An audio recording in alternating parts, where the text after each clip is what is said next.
Hello बच्चों, स्वागत है आप सबका हमारे इस नए लेक्चर में एरिया अंडर द कर्व के। और बच्चों, आपको याद ही होगा कि अभी तक जो हमारे 3-4 लेक्चर्स हुए हैं उसमें हमने बहुत सारे छोटे छोटे कंसेप्ट देखे हैं, क्वेश्चंस की प्रैक्टिस की है।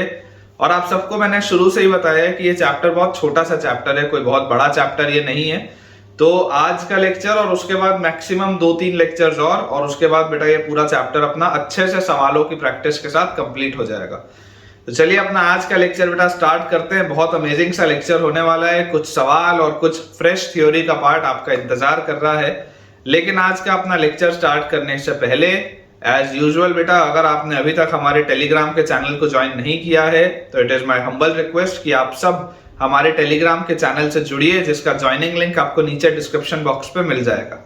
अगर आप हमारे टेलीग्राम के चैनल से जुड़ते हैं तो आपको उससे 2 फायदे होंगे। जो फर्स्ट एडवांटेज है वो ये है बेटा कि क्योंकि एक दिन में कई बार मल्टीपल वीडियोस पोस्ट मैं करता हूं, तो उसकी वजह से होता है कि बच्चों को प्रॉपर इंफॉर्मेशन नहीं मिल पाता कि कौन से दिन मैंने कोई नया वीडियो पोस्ट किया है या कितने बजे मैंने कोई नए टॉपिक पे एक वीडियो डाला है। तो इस चीज से बचने के लिए आपका जो टेलीग्राम का चैनल है वो आपकी बहुत मदद करेगा, क्योंकि मैंने ये अपनी हैबिट बनाई हुई है कि जब भी मैं कोई भी वीडियो यूट्यूब पे पोस्ट करता हूं तो उसका एक क्रिएटिव मैं आपके टेलीग्राम के चैनल पर जरूर डालता हूं, ताकि आप बच्चों को हमेशा इस बात की जानकारी रहे कि कौन से दिन कितने बजे किस टॉपिक पे एक नया वीडियो पोस्ट किया गया है, ताकि आप उसे देख पाएं और अपने प्रिपरेशन को और अपडेटेड रख पाएं। इसके अलावा बच्चों, जो सेकंड बेनिफिट है वो ये है कि बहुत बार ऐसा होता है बेटा कि हम बहुत सारे क्वेश्चंस की प्रैक्टिस करते हैं। मैं खुद ये आपको बोलता हूं कि मैं आपको जितने किसी भी टॉपिक पे सवाल करवाऊंगा, शायद ही आपको उतने सवाल और किसी भी टीचर के लेक्चर नोट्स में मिले। ये मैं इसलिए बेटा दावे के साथ बोल सकता हूं क्योंकि मैं आपको अलग अलग 6-7 सोर्सेस से पढ़ाता हूं। लेकिन बिलीव मी, इतने क्वेश्चंस भी सफिशिएंट नहीं है। अगर आप मेंस और एडवांस को क्रैक करना चाहते हैं तो आपके नंबर ऑफ क्वेश्चंस की प्रैक्टिस बहुत ज्यादा होनी चाहिए। और ये एक्स्ट्रा आपको क्वेश्चंस कहाँ मिलेंगे, तो जवाब आप जानते हैं, आपके टेलीग्राम के चैनल पे मिलेंगे। तो यार आप किस बात का इंतजार कर रहे हैं, जल्दी से हमारे टेलीग्राम के चैनल को ज्वाइन करिए। ज्वाइनिंग लिंक आपको नीचे डिस्क्रिप्शन बॉक्स पे दिख जाएगा। अब अगर आप हमारे डिस्क्रिप्शन बॉक्स तक पहुंच ही चुके हैं तो उसमें आपको एक यूट्यूब चैनल का भी लिंक दिख रहा होगा। तो सवाल ये उठता है कि अब भला ये वाला यूट्यूब चैनल कौन सा है। तो बेटा ये मेरा पर्सनल यूट्यूब चैनल है, और मेरा ऐसा मानना है कि आप अभी जिस एग्जाम की तैयारी कर रहे हैं उस एग्जाम में डीमोटिवेट होना या कभी कभी निराश हो जाना बहुत स्वाभाविक सी बात है। लेकिन घबराने की इसमें कोई भी जरूरत नहीं है। आपको इन तमाम परिस्थितियों से दोबारा वापस निकालने के लिए और आपको मोटिवेट करने के लिए ये वाला यूट्यूब चैनल है। और उसमें हमेशा मैं प्रयासरत रहता हूं कि मैं आपके लिए एक पॉजिटिव कंटेंट शेयर करूं, ऐसा कंटेंट आपके लिए डालूं जो आपका कॉन्फिडेंस दोबारा इंक्रीज करे और आप अपनी एग्जाम की तैयारी अच्छे से करें। तो अगर आप चाहें तो आप एक बार उस चैनल को भी विजिट करके देखें, और अगर आपको फायदा होता हो तो जल्दी से उस चैनल को भी आप सब्सक्राइब कर लीजिए। चलिए स्टार्ट करते हैं बेटा अपना आज का लेक्चर। अगर आपको मेरे पढ़ाने से थोड़ा भी बेनिफिट हो रहा है तो जल्दी से आप इस वीडियो को लाइक करें।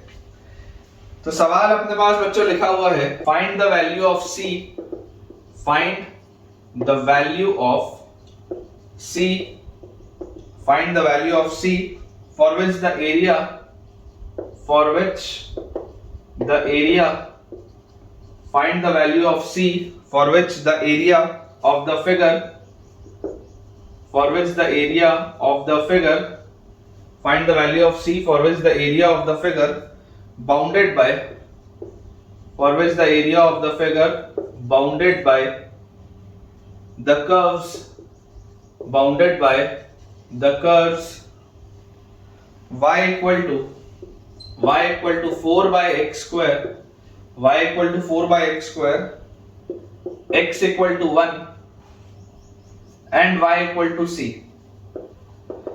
Y equal to 4 by x square, x equal to 1 and y equal to c in the first quadrant, in the first quadrant is equal to 9 by 4, is equal to 9 by 4। ये अपने पास बच्चों सवाल दिया हुआ है, आपको C की ऐसी वैल्यू बतानी है for which the area bounded by the curves y equal to 4 by x square, x equal to 1 and y equal to c in the first quadrant is equal to 9 by 4। तो सबसे पहले देखिए आपको बच्चों इसका graph बनाने की जरूरत है। तो अगर हम 4 by x square का ग्राफ सोचें तो 4 by x square का ग्राफ आप देखिए बनाने का बेटा प्रयास करिए। आपको जो चीज समझ में आनी चाहिए वो ये है कि आप x को कुछ भी रखें, y आपको हमेशा पॉजिटिव मिलेगा। ये बात तो देखो समझ में आती है इस फिगर, इस कर्व को देख के कि मुझे x को जो भी रखना हो मैं रख सकता हूं, मुझे y हमेशा पॉजिटिव मिलेगा।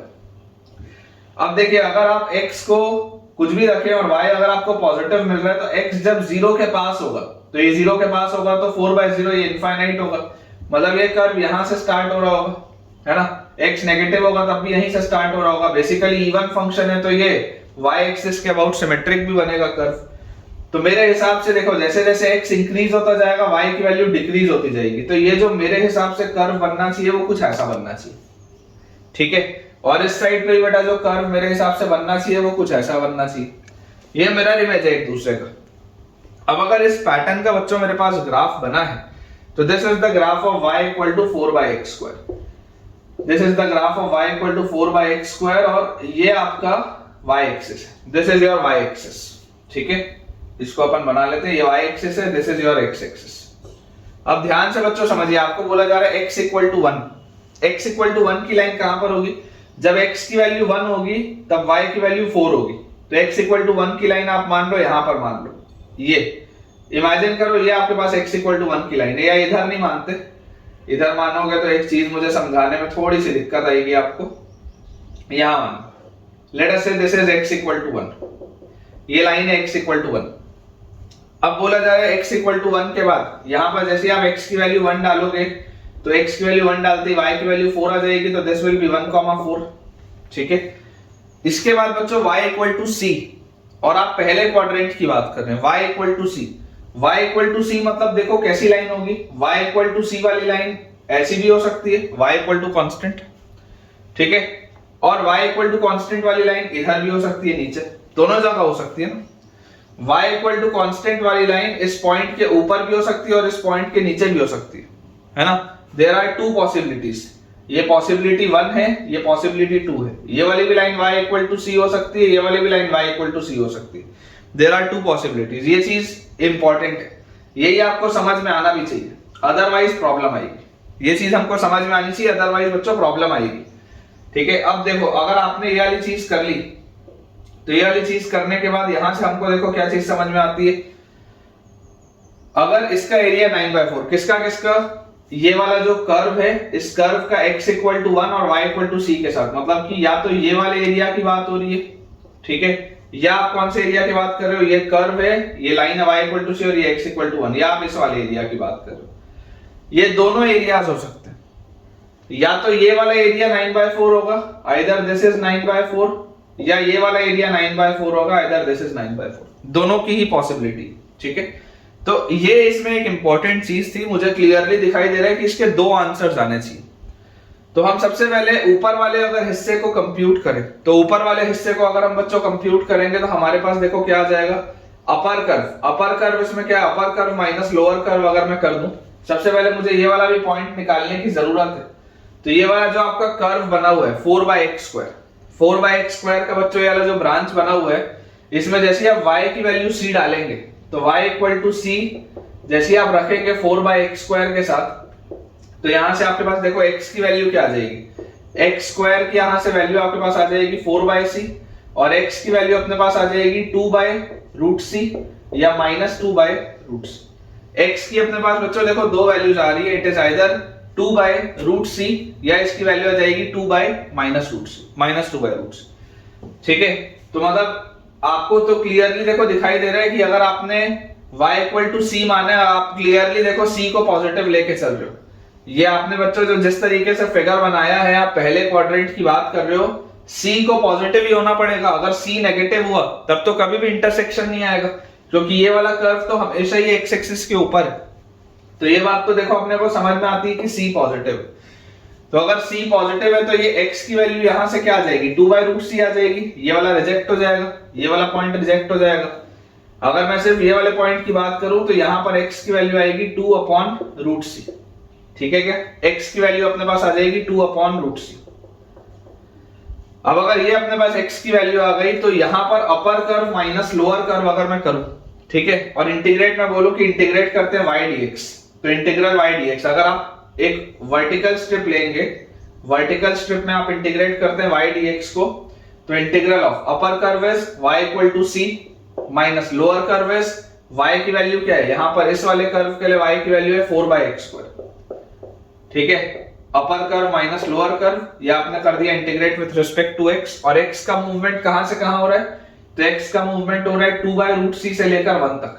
x का मूवमेंट बच्चों हो रहा है 2/√c से लेकर 1 तक, और ये जो एरिया है this area is 9/4, this area is 9/4, ये वाला एरिया। ठीक है, और सिमिलरली अगर मान लो मुझे इसको सॉल्व करना होता, तो इसको अगर बेटा मैं सॉल्व करता तो यहां पर मेरे पास अपर कर्व क्या होता है, यहां पर अब मेरे पास अपर कर्व होता 4/x² माइनस लोअर कर्व, यहां पर क्या होता है, यहां पर लोअर कर्व होता c, अपर curve minus lower curve, integrate में करता, और जैसे ही इसको मैं बोलता तो यहां पर भी मेरे पास देखो लिमिट्स कहां से कहां आती। अगर मान लो मैं y इक्वल टू c, ये वाले को अगर मैं इसके साथ सॉल्व किया होता तो ये वाली वैल्यू आती 2/√c। जो पहले 2/√c ये आया, तब मैंने इस लाइन को इसके साथ सॉल्व किया था, तब ये वाले x की वैल्यू आई थी 2/√c। अगर मान लो मैं ये वाले y इक्वल टू c को इसके साथ सॉल्व किया होता तो ये वैल्यू आती 2/√c। तो मेरा इंटीग्रल कहां से कहां होता, ये देखो, या तो ये होगा 2/√c फॉर पॉसिबिलिटी 1, या ये होगा 2/√c फॉर पॉसिबिलिटी 2। तो अगर ये वाला 2/√c होता तो इसका इंटीग्रल मेरा होता 1 से लेकर 2/√c तक, 1 से लेकर 2/√c तक, ये चीज अपने पास आती है। तो यार मुझे एक चीज समझ में आ रही है, इसकी वैल्यू भी 9/4 ही होती। तो मुझे बच्चों जो चीज समझ में आ रही है वो ये है कि सिर्फ एक माइनस साइन का ही तो अंतर है। अगर हम ध्यान से देखें तो सिर्फ एक माइनस साइन का अंतर है। ये आपके पास है अपर कर्व, ये वाला आपके पास है अपर कर्व, और ये वाला आपके पास है लोअर कर्व। ठीक है, this is your upper curve which is y equal to c, and this is your lower curve which is 4/x²। Upper curve minus lower curve ये वाले केस में था, और ये वाले केस में ये अपर कर्व हो जाएगा 4/x² और लोअर कर्व हो जाएगा c। तो अगर मुझे सिर्फ इतने हिस्से को सॉल्व करना है, तो यार यहां से मुझे एक चीज समझ में आती है कि अगर मैं इसी को सॉल्व करना चाहूं, दोनों को अलग अलग ना सॉल्व करना चाहूं, तो मैं इसको +-9/4 लिख लेता हूं, क्योंकि अंतर सिर्फ ये अंदर वाले का ही तो है। यहां पर 4/x² माइनस c है, यहां पर c माइनस 4/x², और तो अंतर है नहीं। तो अगर मैं +-9/4 लगा के कर दूंगा तो मेरी दोनों ही पॉसिबिलिटीज सॉल्व हो जाएंगी। ठीक है, तो यार यहां से देखो, जैसे आप इसको सॉल्व करोगे इंटीग्रेट करने पे, तो यहां पे आ जाएगा आपके पास cx और माइनस ये 4 है, और नीचे है x², ऊपर जाएगा तो x की पावर -2, तो x की पावर -1/-1, तो +4/x ये अपने पास आ जाएगा। और लिमिट अपने पास है बच्चों फ्रॉम 2/√c से लेकर 1 तक, और इसकी वैल्यू अपने पास दी हुई है +-9/4। ठीक है, तो यार यहां से अगर हम देखो 1 जब रखेंगे तो c +4 और माइनस 2/√c अगर हम रखेंगे तो c इंटू 2/√c और +4/2/√c, तो यहाँ √c ऊपर आ जाएगा, ये अपने पास आ गया। And this is equal to +-9/4, ये चीज आ रही है बेटा। तो यार यहां से मेरे पास देखो क्या आ जाएगा, यहां से मुझे दिखाई देता है कि c +4 -2√c और +2√c है ना, ये माइनस भी अंदर जाएगा तो अगेन ये भी माइनस आ जाएगा, -2√c इज इक्वल टू +-9/4। ये अपने पास देखो बच्चों चीज आती है। इसमें भी अगर आप ध्यान से देखेंगे तो इसको आप इस तरीके से यहां पर मैं लिख देता हूं, तो देखो ये लिखा हुआ है c, और उसके बाद -4√c इज इक्वल टू, ये 4 को अगर आप उधर ले जाओगे तो आइदर इट विल बी 9/4 -4, या इसकी वैल्यू आ जाएगी -9/4 -4, यही आपके पास आएगी चीज। क्लियरली मुझे देखो दिखाई दे रहा है कि ये आपके पास √c में एक क्वाड्रेटिक लिखा हुआ है, तो आप चाहे तो इसको आराम से सॉल्व करके निकाल सकते हैं। देखो अपन यहां से लिख लेते हैं c -4√c will be equal to 4 into 4, ये आपके पास कितना आ जाएगा, 4 into 4 विल बी 16, तो 9 - 16 विल बी -7/4, या इसकी वैल्यू अपने पास आ जाएगी 4 into 4, तो 16 और 9 तो -25/4। ये दो में से कोई एक आपके पास इसकी वैल्यू आएगी। तो यहां से बेटा इसको अपन अगर आगे सॉल्व करें तो अपने को देखो क्या चीज दिखाई देती है, इसको आप लिख सकते हो c -4√c और +7/4 इज इक्वल टू 0। पहले इतने को अपन सॉल्व करते हैं, तो यार यहां से देखो आप अगर 4 मल्टीप्लाई कर दो तो आ जाएगा 4c -16√c +7 is equal to 0। ये चीज अपने पास आ गई। तो इसको बेटा अगर अपन फैक्टराइज करें तो देखो यहां से आपके पास क्या आ जाएगा, ये 4 into 7 28 है, 28 को अगर मैं यहां से अगर देखूं तो मेरे पास आ जाएगा 14 इंटू 2, तो इसको अपन लिख सकते हैं, देखो 4c minus 14 root c minus 2 root c plus 7 is equal to 0। जैसे हमने ये वाली चीज लिखी तो यहां से अपने पास अब आ जाता है फाइनली कि अगर मैं इन दोनों में से 2 रूट सी बाहर निकाल लूं तो अंदर मेरे पास बच जाएगा 2 रूट सी बाहर निकालते ही 2 रूट सी और माइनस 7, और उसके बाद अगर मैं इन दोनों में से -1 कॉमन निकाल लूं तो again 2 root c minus 7 is equal to 0। तो ये अपने पास आ गया 2 root c minus 1 into 2 root c minus 7 is equal to 0। तो बच्चों रूट सी की वैल्यू आ जाएगी 1/2 और यहां से रूट सी की वैल्यू अपने पास आ जाएगी 7/2, मतलब सी की वैल्यू आ जाएगी 1/4 या सी की वैल्यू अपने पास आ जाएगी 49/4। ठीक है, ये पहले वाले को अपन ने अभी सॉल्व किया, अपन ने सिर्फ इतने को सॉल्व किया तो देखो अपने पास c की दो पॉसिबल वैल्यूज आ गई, दैट इज 49/4 एंड 1/4। तो ये तो बेटा बिल्कुल सही है। अब अपन -25/4 के साथ भी एक बार इसको सॉल्व करके देखते हैं कि अपना क्या रिजल्ट आता है c का। ठीक है, तो यहां से अगर हम देखें तो ये लिखा हुआ है अपने पास c -4 रूट c और प्लस 25/4 इज इक्वल टू 0। 4 से अगर मल्टीप्लाई करेंगे तो 4c minus 16 root c plus 25 is equal to 0। तो मुझे यहां से क्लियरली दिखता है कि इसका अगर आप डिस्क्रिमिनेंट देखोगे तो b स्क्वायर माइनस 4ac जब मैं करूंगा तो b स्क्वायर में आ जाएगा यहां से 256 माइनस 4 इंटू a इंटू सी, तो a अपने पास है 4 और c अपने पास है 25। तो यार आप ध्यान से बच्चों अगर देखोगे तो इसका d लेस देन 0 आ रहा है, डिस्क्रिमिनेंट जो आ रहा है इसका वो लेस देन 0 आ रहा है, मतलब ये वाली चीज कभी भी 0 के बराबर नहीं हो सकती। ठीक है, तो ये -25/4 वाला फैक्टर यहां से रिजेक्ट हो जाएगा और फाइनली अपने पास देखो c की जो वैल्यू निकल के आ जाएगी दैट इज 1/4 एंड 49/4। और क्लियरली अपने को एक चीज इसमें पता थी ही कि यार 1/4 और 49/4 अगर लिखा हुआ है तो आप देख लो दोनों ही पॉजिटिव वैल्यूज है, 1/4 एंड 49/4। एक वैल्यू जो है आपकी वो 4 से छोटी है और एक वैल्यू जो है आपकी वो 4 से बड़ी है। ठीक है, काफी अच्छा बच्चों ये सवाल था, पहला ही सवाल था आज के लेक्चर का, लेकिन बहुत ही बढ़िया सवाल था। चलिए इसे क्लियर करते हैं, अगले सवाल की तरफ आगे बढ़ते हैं। अगला बेटा अपने पास इसमें देखिए क्वेश्चन दिया हुआ है, अगेन बहुत ही अच्छा सवाल है, आप स्टार इसमें लगा के रखेंगे, it is a very good question. लिखा है अपने पास find the value of A, find the value of find the value of A find the value of A, जहां पर आपको दिया हुआ है a is greater than 2 for which the reciprocal of the area for which the reciprocal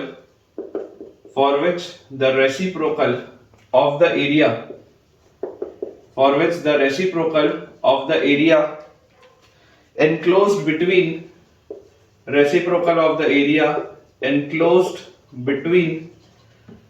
find the value of a greater than 2 for which the reciprocal of the area enclosed between y equal to 1 by x square enclosed between y equal to 1 by x square y equal to 1 upon 4 times x minus 1 y equal to 1 upon 4 times x minus 1 x equal to 2 and x equal to a x equal to 2 and x equal to a is a itself ये अपने पास बच्चों देखो सवाल दिया हुआ है, मैं आपको एक्सप्लेन एक बार इसको दोबारा अच्छे से कर देता हूं, आप ध्यान से सवाल को पढ़िए। बोला जा रहा है आपको a की वैल्यू बतानी है जहां पर a है 2 से बड़ा, for which the reciprocal of the area enclosed between these curves is a itself। जो रेसिप्रोकल है एरिया का वो a खुद है, मतलब आपको इस तरीके की कुछ बात हो रही है कि 1 बाय कैपिटल A जो होगा दैट विल बी स्मॉल ए, ये जो एरिया होगा उसका रेसिप्रोकल जो है वो स्मॉल ए।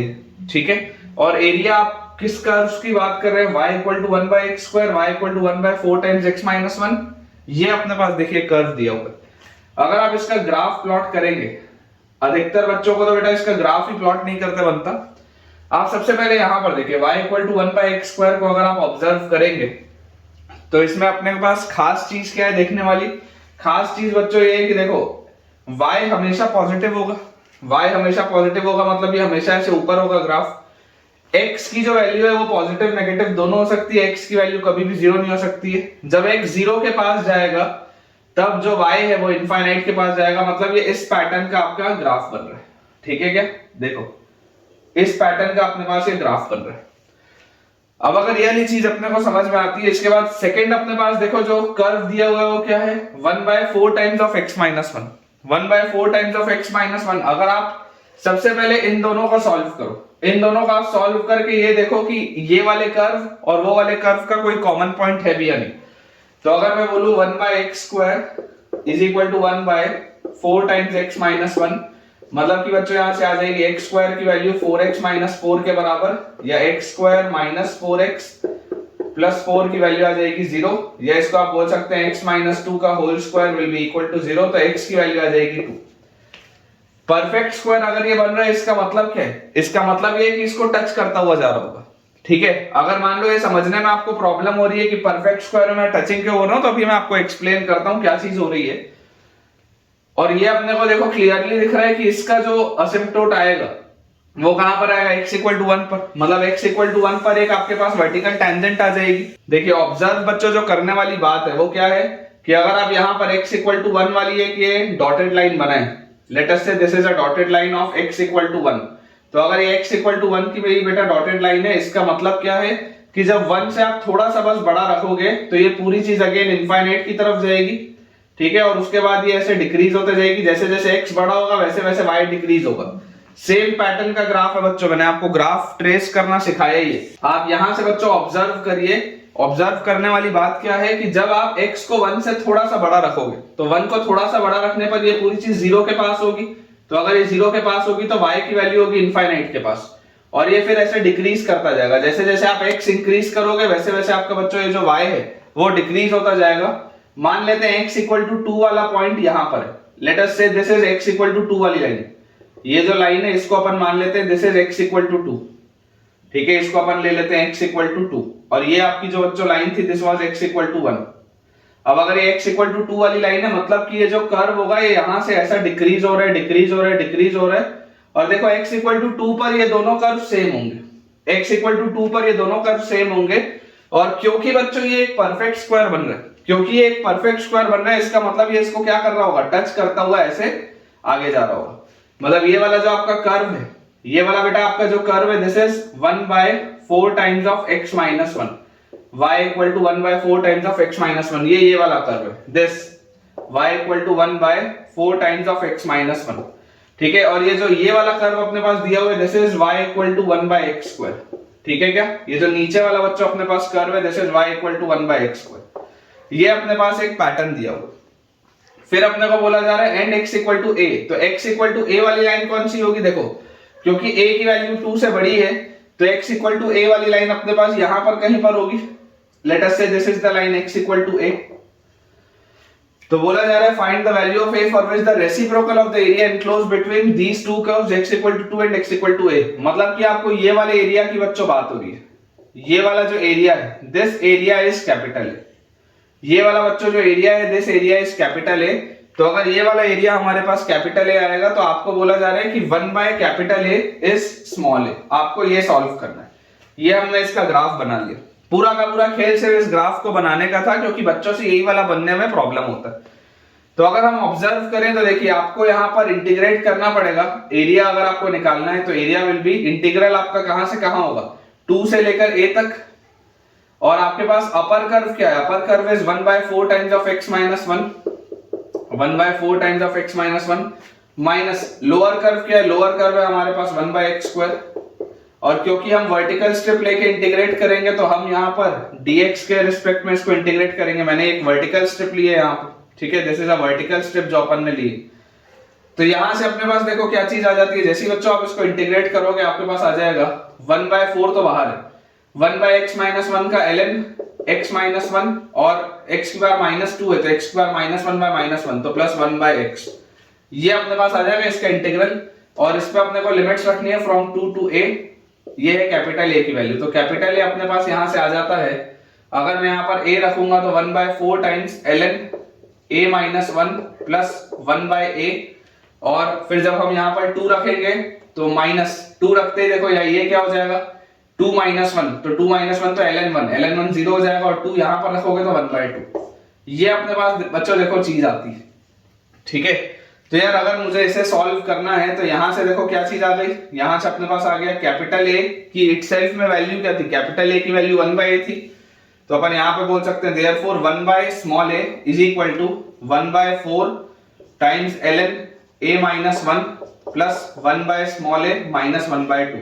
ये 1/a से ये वाला 1/a कट गया, तो यहां से अपने पास आ गया half is equal to 1/4 ln a minus 1, 4 उधर ले जाते हैं तो 2 is equal to ln a minus 1, ये अपने पास आ जाएगा।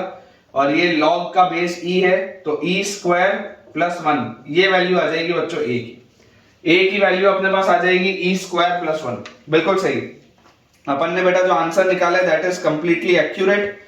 और जो पूरा का पूरा मैं आपको बोल रहा हूं बेटा फिर से, जो पूरा का पूरा खेल था वो इस ग्राफ को बनाने का था। अगर आप इस ग्राफ को बना लिए हैं तो बहुत अच्छी बात है, आपके कंसेप्ट बहुत क्लियर है। कभी भी हम बच्चों जब दो कर्व को सॉल्व कर रहे होते हैं और अगर आपको परफेक्ट स्क्वायर मिलता है तो परफेक्ट स्क्वायर का मतलब ही क्या है कि ये इसको टच कर रहा होगा। अदरवाइज तो देखिए आप अगर इसको सॉल्व करते, क्वाड्रेटिक था, सॉल्व करने पे आपको x की 2 वैल्यूज मिलनी चाहिए थी, तो आप बोलते हैं कि इंटरसेक्ट कर रहा होगा और x की 2 वैल्यूज मिलेंगी।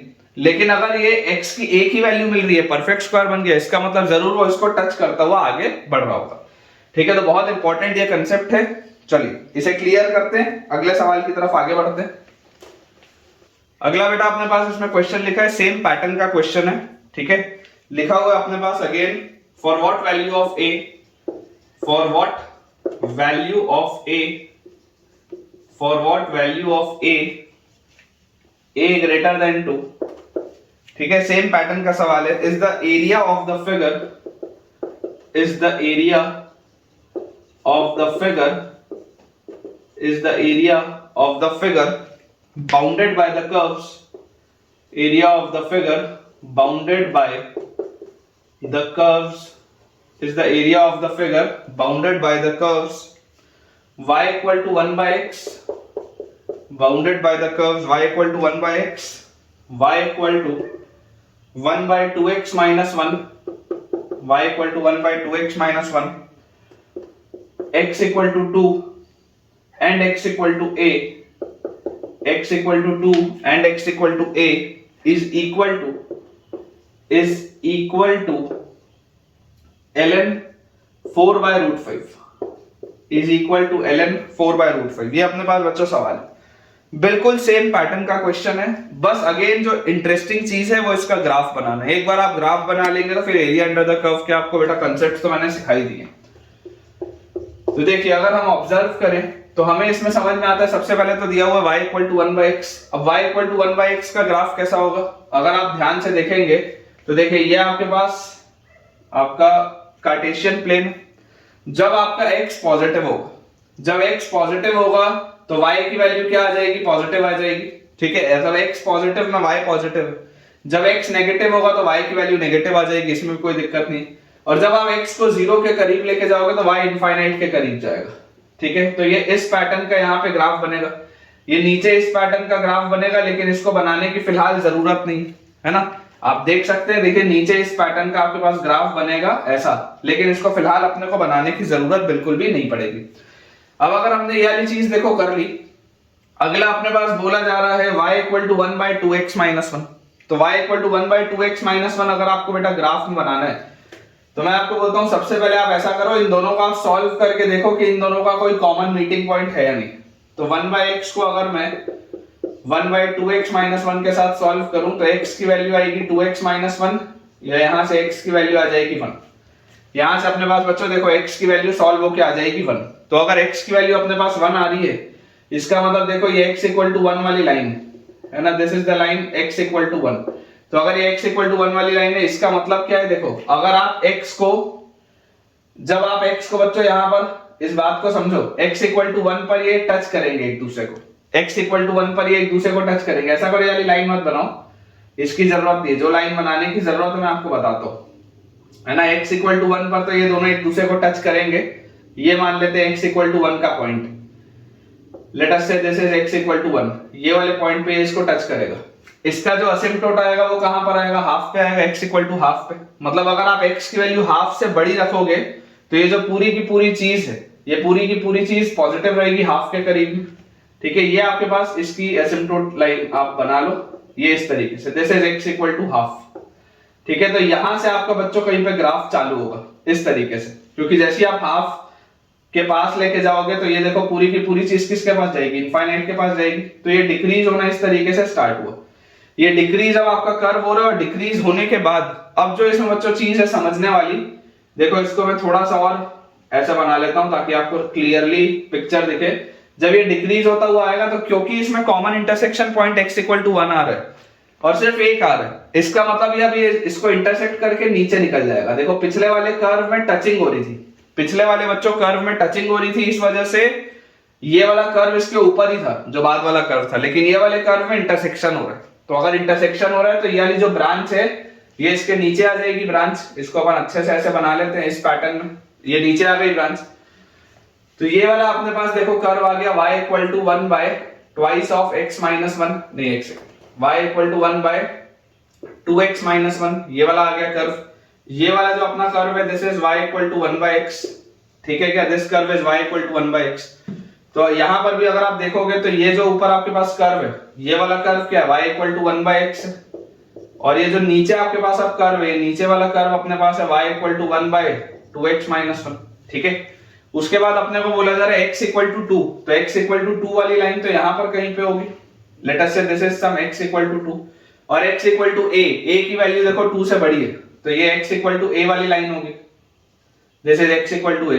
तो क्लियरली मुझे दिखाई दे रहा है कि मुझे कौन से एरिया की बात हो रही है। तो देखो ये जो हिस्सा मैंने शेड किया है केवल इस रीजन की बात हो रही है। ठीक है, अगर इस वाले रीजन का आप एरिया बच्चों मान ले कैपिटल A, तो कैपिटल A की वैल्यू क्या आएगी, कैपिटल A की वैल्यू अपने पास आ जाएगी अपर कर्व। अगर मैं एक इस पे वर्टिकल स्ट्रिप ले लूं तो कैपिटल A की अपने पास वैल्यू आ जाएगी upper curve. Upper curve is 1 by x minus lower curve is 1 by 2x minus 1। Integrate करेंगे विथ रिस्पेक्ट टू x, क्योंकि अपन ने वर्टिकल स्ट्रिप ली, और लिमिट्स कहां से कहां आएंगी, 2 से लेकर a तक। लिमिट्स अपने पास आएंगी 2 से लेकर a तक, और इस एरिया की वैल्यू अपने पास कितनी दी हुई है, ln 4 बाय रूट 5। तो यहां पर बच्चों आप देखो इंटीग्रेट जैसे करोगे 1 बाय x का आ जाएगा ln x, minus 1 by 2x minus 1 का आ जाएगा ln 2x माइनस 1 बाय 2, यही अपने पास आ जाएगा। अगर कंफ्यूजन हो रहा हो तो आप सोच के देख लो अपने माइंड में, जैसे आप इसको डिफरेंशिएट करते तो 1 बाय 2x माइनस 1 आता, ऊपर एक 2 आता, उस 2 से ये 2 कटेगा तो सेम चीज आ जाएगी। लिमिट्स अपने पास है फ्रॉम 2 टू a, इसकी वैल्यू अपने पास है ln 4 बाय रूट 5। सॉल्व अगर अपन इसको कर लें a रखने पर देखो क्या मिलेगा, ln a minus ln 2a minus 1 by 2, और फिर जैसे आप इसमें 2 रखोगे तो 2 रखते ही आपके पास आ जाएगा माइनस ln 2, और फिर यहां पर जैसे आप 2 रखोगे तो 2 to 4 माइनस 1, तो minus ln 3 by 2, ln 3 by 2। इसकी वैल्यू अपने पास बच्चों बोली जा रही है, this is ln 4 by root 5, this is ln 4 by root 5। ये अपने पास देखो चीज लिखी।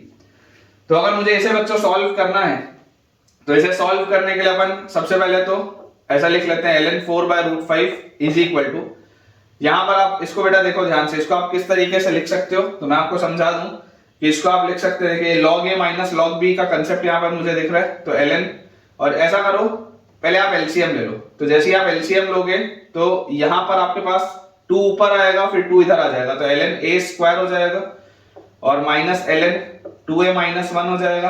अब इस पूरे के नीचे 2 आ चुका है, यहां पर भी आप एलसीएम लोगे तो 2 अगर आएगा तो ऊपर आ जाएगा, तो माइनस ln 4 है ना, ln 2 के बदले ln 4 हो जाएगा, और माइनस माइनस ये हो जाएगा प्लस, और ln 3 ये अपने पास देखो आ जाएगा, और इस पूरे के नीचे अपने पास लिखा हुआ है 2, इस पूरे के नीचे बच्चों अपने पास लिखा हुआ है 2। इस 2 को आप उधर ले जाओ और उधर ले जाओ, तो फाइनली अपने पास आ जाएगा 16 बाय 5। डायरेक्टली सॉल्व कर रहा हूं, देखो बेसिक लॉगरिथम तुमको आता है, 2 उधर लेके जाओ और फिर इसके पावर में ले जाओ, तो 16 बाय 5 इज इक्वल टू, यहां पर अगर आप लॉग से कंपेयर करोगे, लॉग को लॉग से, तो यहां पर आपके पास आ जाएगा a स्क्वायर, और प्लस में है तो इंटू 3 अपॉन, ये दोनों माइनस में है तो नीचे 4 इंटू 2a माइनस 1। ये अपने पास देखो चीज आ रही है, a स्क्वायर इंटू 3 डिवाइड में अपने पास आ जाएगा 4 इंटू 2a माइनस 1। अब यार ये तो बहुत आसान सी चीज हो गई, अब ये तो बेटा बहुत ही आसान सी चीज है, आप इसको ऐसा लिख लो। देखो अगर मैं इसको कंपेयर करूं तो इसको 4 को उधर ले जाओ तो 64 अपॉन 3 को नीचे ले आओ तो 15 इज इक्वल टू अपने पास लिखा हुआ है a square by 2a minus 1। ये चीज अपने पास लिखी हुई है। अब मुझे तो यार डायरेक्टली देखो कंपेयर करते ही मुझे पता चल रहा है, क्योंकि मैंने पहले इसको सॉल्व किया हुआ है। अदरवाइज तुम क्वाड्रेटिक बना के भी सॉल्व कर सकते हो, बहुत आसान सी क्वाड्रेटिक है, क्वाड्रेटिक बना के भी सॉल्व हो जाएगा। अदरवाइज अगर आप थोड़ा भी अपना दिमाग लगाओगे तो आपको दिख रहा है, अगर आप a की वैल्यू 8 डालोगे तो a की वैल्यू 8 रखते ही देखो ये 64 भी मैच हो गया, और 8 रखते ही 2 into 8 16 minus 1 15 भी मैच हो गया। तो यहां से ऑन कंपैरिजन में डायरेक्टली बोल सकता हूं a की वैल्यू 8 आएगी। ऑफ कोर्स हो सकता है कोई एक वैल्यू आपकी और भी आए, लेकिन क्योंकि आपको a को 2 से बड़ा लेने बोला गया तो सिर्फ a की वैल्यू 8 ही पॉसिबल आंसर अपना होगा। ठीक है, तो answer will be 8। Interesting question है बच्चों ये सारे के सारे। बच्चों से जनरली ये सब चीजें बनती नहीं, लेकिन मेरा हमेशा से एक ही चीज मानना है कि आप अगर ऐसे सवाल देखेंगे तभी आप दिमाग उसमें लगा पाएंगे, सोच पाएंगे। ठीक है, तो यार ये सवाल आपको कैसे लग रहे हैं मुझे कमेंट्स में आप जरूर बताइए। नेक्स्ट बेटा अपने पास क्वेश्चन लिखा हुआ है, again a very important question. आज के लेक्चर के सारे ही सवाल बहुत अमेजिंग क्वेश्चन है, जबरदस्त क्वेश्चन है। लिखा है अपने पास, consider the two curves C1 अपने पास जो कर्व है that is y equal to 1 plus cos x।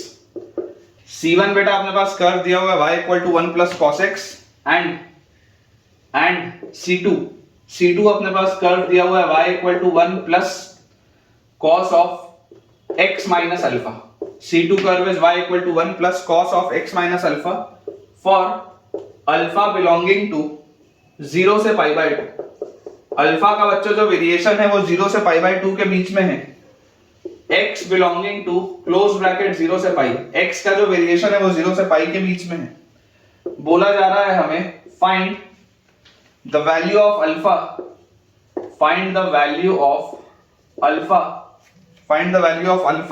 For which the area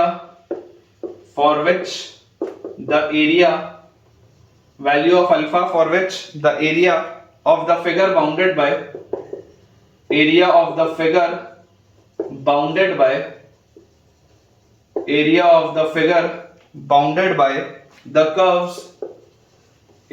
figure bounded by the curves C1 C2 x equal to 0 is same as that of the figure bounded by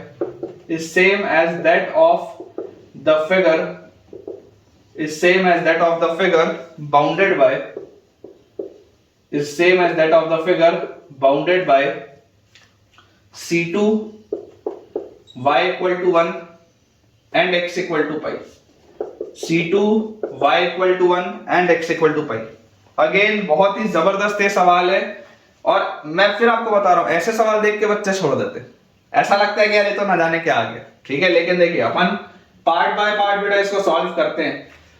सबसे पहले आप observe करें आपके पास curve क्या है, 1 plus cos x है, और उसके बाद है 1 plus cos of x minus alpha, जहां पर अल्फा कोई एक आर्ग्यूमेंट है। तो ये आपके पास अल्फा का मूवमेंट दिया हुआ है 0 से पाई बाय 2। अब अगर मैं 1 प्लस cos x की बच्चों बात करूं तो मुझे देखो क्या चीज समझ में आती है कि अगर हम इसका ग्राफ देखें तो इसका ग्राफ हमको एक बात बताता है कि cos x का ग्राफ बेसिकली आपने 1 यूनिट ऊपर शिफ्ट करना है। ठीक है ना, मतलब अगर मैं आपको ये बोल दूं कि ये है आपके पास y इक्वल टू 0 वाली line which is x axis, ये आपके पास है y इक्वल टू 0 वाली line which is x axis. ये आपके पास एक डॉटेड लाइन में बना देता हूं, this dotted line is for y equal to 1, and एक और ये मैं डॉटेड लाइन आपके पास बना देता हूं, this dotted line is y equal to 2। तो यहां से अपने को देखो समझ में क्या आ रहा है, समझ में बच्चों अपने को बहुत क्लियर सी एक बात है कि cos x का वेरिएशन होता था -1 से 1 के बीच में, cos x का मूवमेंट होता था -1 से 1 के बीच में, क्योंकि x 0 से पाई में, तो 0 से पाई में cos x का मूवमेंट आएगा -1 से 1, उसमें आपने 1 ऐड कर दिया तो 1 प्लस cos x का मूवमेंट कहां से कहां आएगा, 0 से लेकर 2 तक। बेसिकली cos x का ग्राफ पूरा का पूरा 1 यूनिट ऊपर चढ़ गया। तो यहां से अगर आप बच्चों इसका ग्राफ बनाना चालू करोगे तो यहां से बेटा देखो ये डॉटेड लाइन में बना रहा हूं, ठीक है, ये इसका देखो कर्व है, ये इसका ऐसा कर्व है 0 से पाई में। अगर हम 0 से पाई में इसका वेरिएशन देखें तो ये अपने पास इसका वेरिएशन आता है 0 से पाई पे। x की वैल्यू जैसी आप 0 रखोगे तो x की वैल्यू 0 रखते देखो ये पूरे की वैल्यू आ जाएगी 2, है ना, x की वैल्यू 0 रखते इस पूरे की वैल्यू आ जाएगी 2। फिर x की वैल्यू जैसी बच्चों आप रखेंगे यहाँ पर पाई बाय 2, तो x की वैल्यू पाई बाय 2 रखते ही देखो ये आपके पास आ जाएगा 0। तो यहां से देखो 1 प्लस 0 विल बी 1, तो ये इसकी वैल्यू आ गई 1 पाई बाय 2 पे। और जैसे ही आप x की वैल्यू पाई रखोगे तो cos पाई की वैल्यू -1 होती है, तो 1 - 1 ये आ जाएगा 0। ये आपके पास आ गया पाई पर इसकी वैल्यू, ठीक है। ये आपकी x की वैल्यू यहां पर 0 है, यहां पर x की वैल्यू पाई बाय 2 है, और यहां पर बच्चों आपके पास x की वैल्यू पाई है। This is basically your x axis. ये चीज अपने को समझ में आती है। अब हम देखते हैं इसका ग्राफ। इंटरेस्टिंग चीज इसका ग्राफ समझना है। आप सबसे पहले बेटा एक बात को समझिए कि यार इसकी वैल्यू अगर आप 0 पर चेक करोगे, x की वैल्यू अगर आप 0 रखोगे तो x की वैल्यू 0 रखते ही आपको ये मिलेगा 1 plus cos of minus alpha. x equal to 0 जैसे आप रखोगे कर्व C2 के लिए, x इक्वल टू 0 रखते ही आपके पास क्या आ जाएगा, y is equal to 1 plus cos of minus alpha. तो इसको आप क्या बोल सकते हो, 1 प्लस कॉस अल्फा बोल सकते हो। तो अगर ये 1 प्लस आप कॉस अल्फा बोल सकते हो, इसका मतलब ये जो भी चीज होगी ये 2 से तो छोटी होगी। अल्फा का मूवमेंट देखो 0 से पाई बाय 2 में, तो ये जो भी चीज होगी ये 2 से छोटी होगी। मतलब एक बात 100% श्योर है कि इसका ग्राफ नीचे से चालू होगा। जैसे 1 प्लस कॉस एक्स का ग्राफ ऊपर से चालू हुआ था C1 का, इसका ग्राफ नीचे से स्टार्ट होगा, इसमें तो कोई डाउट नहीं है। अब इसके बाद अगर हम बात करें पाई बाय 2 पर, तो पाई बाय 2 पर इसकी वैल्यू क्या आएगी, तो पाई बाय 2 अगर आप रखोगे x equal to pi by 2, तो पाई बाय 2 रखने पर मुझे दिखता है y is equal to 1 plus cos of pi by 2 minus alpha. तो ये बेटा cos 90 माइनस अल्फा क्या होता है, साइन अल्फा, तो this will B 1 plus sine alpha. तो 100% ये पूरी वैल्यू 1 से बड़ी होगी, 100% ये पूरी वैल्यू 1 से बड़ी होगी। तो देखो यहां पर अभी आपके पास वैल्यू क्या है, यहां पर इसकी वैल्यू कर्व जो C1 था इसकी वैल्यू पाई बाय 2 पर 1 है, इसकी वैल्यू पाई बाय 2 पर 1 है। तो इसकी वैल्यू तो 1 से ज्यादा आ रही है, इसकी वैल्यू 1 से ज्यादा आ रही है, मतलब ये यहां पर कहीं पर होगा, इससे तो ऊपर ही होगा, ये बात भी श्योर है। उसके बाद अगर बच्चों हम देखें कि इस पूरे की वैल्यू 2 कब होगी, आप इमेजिन करो y की वैल्यू 2 कब होगी, तो y की वैल्यू 2 रखने के लिए आपको बोलना पड़ेगा कि 1 plus cos of x minus alpha की वैल्यू 2 होनी चाहिए, मतलब cos of x minus alpha की वैल्यू 1 आनी चाहिए। इसका मतलब कॉस ऑफ, या ऐसा बोल लो कि x माइनस अल्फा की वैल्यू यहां से आनी चाहिए 0, और अगर x माइनस अल्फा की वैल्यू 0 आनी चाहिए तो x की वैल्यू आ जाएगी अल्फा। ये बात भी श्योर है कि x की वैल्यू अगर आप अल्फा रखोगे तो इसकी वैल्यू क्या आएगी, इसकी वैल्यू 2 आएगी। x की वैल्यू जब आप अल्फा रखोगे तो x की वैल्यू अल्फा रखते ही इसकी वैल्यू कितनी आ जाएगी, 1 प्लस 1 2 हो जाएगी ना इसकी वैल्यू। और अल्फा का मूवमेंट कहां से कहां था, 0 से पाई बाय 2। अल्फा 0 से पाई बाय 2 के बीच में, तो 0 से पाई बाय 2 के बीच में एक बार जो आपका सेकंड कर्व है उसकी वैल्यू क्या होती है, 2 होती है। मतलब मुझे एक चीज 100% समझ में आ रही है कि ऐसे इंक्रीज करेगा और इंक्रीज करने के बाद अब ये डिक्रीज करना ऐसे स्टार्ट होगा, ठीक है। इंक्रीज करने के बाद ये डिक्रीज करना स्टार्ट होगा, और ये इसकी वैल्यू यहां पर इसकी कुछ एक वैल्यू निकलेगी, वो अपन निकाल लेते हैं। और ये जो इसकी वैल्यू है, ये वाली इसकी वैल्यू बच्चों अपने पास आ जाएगी अल्फा, ठीक है क्या।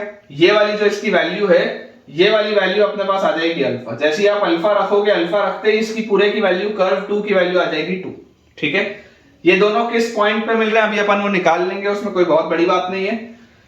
उसके बाद ये आपका डिक्रीज होना स्टार्ट होगा। क्लियरली आपको दिख रहा है कि डिक्रीज होता होता जहां पर भी ये पहुंचेगा, पाई बाय 2 पे इसकी वैल्यू 100% देखो 1 से बड़ी है। ये इसकी वैल्यू 1 है कर्व C1 की, इसकी वैल्यू 1 से बड़ी आ रही है। अब आप आगे अगर बढ़ना चालू करते हैं, तो जैसे बेटा आप आगे इसमें बढ़ना चालू करेंगे, आप सोच के देखिए इसकी वैल्यू पाई पर क्या होगी। तो अगर आप इसकी वैल्यू पाई पर निकालेंगे तो x इक्वल टू पाई रखते ही आपके पास ये आ जाएगा y equal to 1 plus cos of pi minus alpha. और अगर ये आप बोलते हैं 1 plus cos of pi minus alpha, इसका मतलब कि this will be y equal to 1 minus cos alpha, क्योंकि cos of pi minus alpha is minus cos alpha. तो 1 माइनस कॉस अल्फा मतलब ये 100% 1 से तो छोटा ही होगा। जैसे ये 100% 1 से बड़ा था, ये 100% 2 से छोटा था, ये वाला आपका जो वैल्यू होगा 100% ये 1 से छोटा होगा। तो अगर ये 1 से छोटा होगा मतलब ये जो आपका ग्राफ है ये उतरेगा 1 से नीचे। ये आपकी y इक्वल टू 1 वाली लाइन है, इसका मतलब बच्चों ये जो आपका ग्राफ है ये 1 से ऐसे नीचे उतरेगा, ठीक है। पाई पर इसकी वैल्यू 1 से छोटी है, मतलब ये ग्राफ आपका नीचे उतरेगा। ये बात भी समझ में आती है। अगर मान लो आपको ये वाला पॉइंट निकालना हो कि ये इसकी वैल्यू 1 कब हो रही है, तो अगर आपको इसकी वैल्यू 1 बतानी है तो y की वैल्यू 1 कब होगी, जब cos of x minus alpha की वैल्यू 0 होगी। y की वैल्यू 1 कब आएगी, y will be equal to 1। ये y की वैल्यू 1 कब आएगी, जो कर्व C2 है इसके लिए y की वैल्यू 1 आएगी जब cos of x minus alpha 0 होगा। मतलब x माइनस अल्फा की वैल्यू पाई बाई 2 होगी और x की वैल्यू आएगी पाई बाई 2 प्लस अल्फा।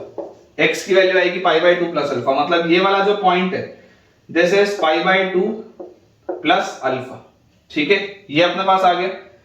अब बच्चों अपने पास देखते हैं पूछा क्या जा रहा है। बोला जा रहा है consider to curve C1 and C2। हमने C1 और C2 को बना लिया। हमको क्लियरली दिख रहा है कि ये C1 वाला कर्व नीचे चल रहा है, ये C2 वाला कर्व इस तरीके से बोल्ड लाइन वाला चल रहा है।